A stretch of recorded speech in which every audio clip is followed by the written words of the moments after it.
Madame la présidente, chers amis, nous sommes réunis aujourd'hui pour voter la création d'une commission d'enquête chargée d'évaluer les pratiques de la grande distribution et de leurs groupements dans leurs relations commerciales avec les fournisseurs.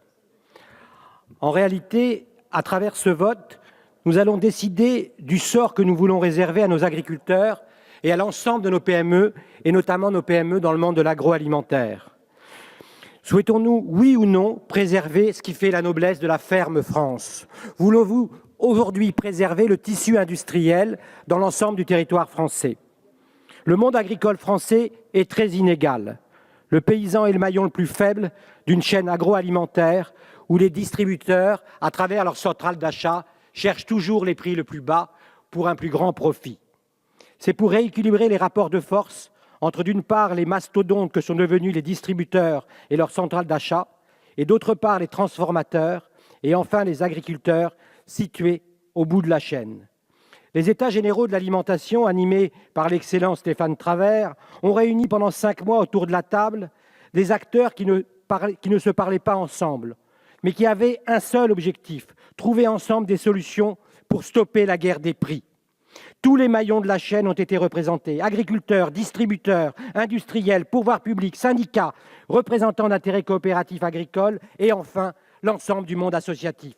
Tous ont signé en novembre 2017 la charte d'engagement pour une relance de la création de valeur et pour son équitable répartition au sein des filières agroalimentaires françaises. Les États généraux de l'alimentation devaient permettre d'aboutir à une loi basée sur 2 objectifs principaux. Mais on ne peut commencer en disant que cette charte n'a pas été respectée, qu'au lendemain, la grande distribution a mis à mal cette charte. Comment pouvons-nous faire confiance à des gens qui signent avec le ministre une charte avec des acteurs et qui, le lendemain, détruisent cette charte?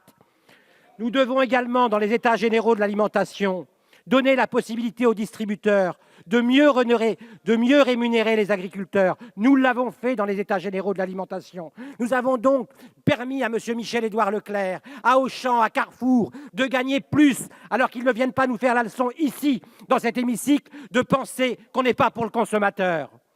Grâce à ces nouveaux outils, grâce aux États généraux de l'alimentation, rien n'est parfait, mais ces outils permettent notamment, avec le relèvement du seuil de revente à perte et l'encadrement des promotions, modestement de freiner la guerre des prix sur des produits phares de la grande distribution. Car ne nous y trompez pas, quand on attire le client et le chaland, quand on organise que des gens se battent pour acheter du Nutella à bas prix, en perdant de l'argent, c'est pour mieux derrière faire de l'argent en étranglant l'agriculture française, en permettant à nos PME de ne plus vivre, de ne plus avoir de marge.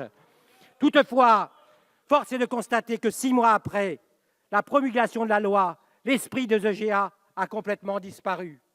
Et là, on ne nous retrouve plus. On ne retrouve plus dans les cours de ferme cet espoir qui était le nôtre, monsieur l'ancien ministre, monsieur le député. Il faut retrouver cet élan-là, cet esprit-là.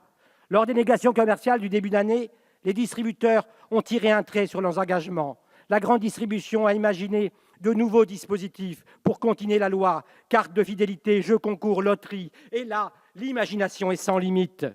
Hormis la filière laitière, comme une brindille cache la branche qui elle-même cache l'arbre, qui elle-même cache la forêt, les agriculteurs n'ont pas vu la situation s'améliorer. De ces différents stratagèmes, quelles sont les victimes?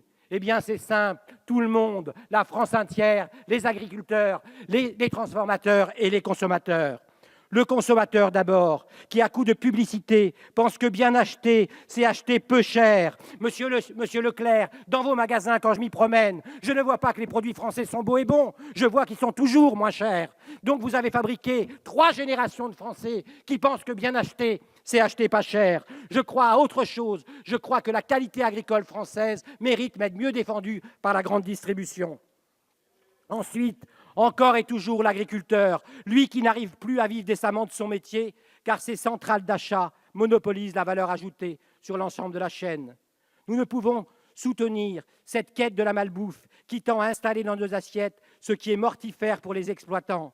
L'histoire de la France s'inscrit dans l'histoire de ses goûts et donc dans l'histoire de ses terroirs. Nous le constatons, les 2 objectifs de la loi ont été totalement bafoués. la grande distribution, par le bras armé que sont les centrales d'achat, ont contourné ce que nous avions essayé ensemble de construire.